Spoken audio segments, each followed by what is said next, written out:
ebyokwerinda binywezeddwa ku kkooti ente Mukono ng'ekitongole ky'amakomera kikomyewo omuvubuka adda ku Ssente Waiko w'emyaka 21 agambibwa okutte yali omusomesa wa UCU Pamela Ruth Tumwebaze nga yattibwa gye buvuddeko nga bwe tuzze tukulaga mu mawulire gaffe aga leero.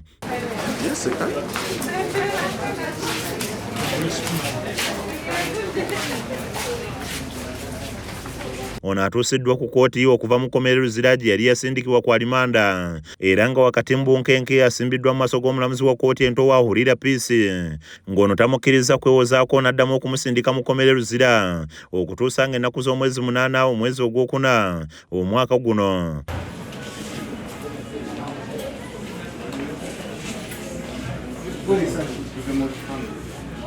Wabula olw'obufunda bwa kkooti bannamawulire tebakkiriziddwa kukwata ebyo ebibadde bigenda mu maaso.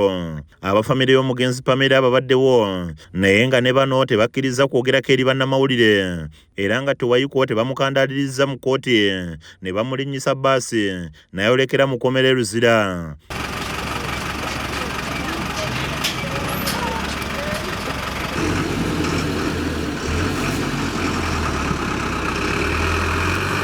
Kinajjukirwa nti ng'ennaku z'omwezi 11 omwezi ogwokubiri omwaka guno eyali omukwanaganya w'abayizi ku ssettendekero wa Uganda Christian University UCU yalumbibwa mu maka ge gasangibwa Mukono n'attibwa era ng'oluvannyuma lw'ennaku ntono ng'ono yaakaziikibwa Hussein Dr. Waiko yakwatibwa okuva mu disitulikiti y'e Budaka gye yali yeekukumye era nga yasangibwa n'emu ku bintu by'omugenzi. Kaweesa Paul yakusakidde emboozi eno ku lwa KSTV aga leero.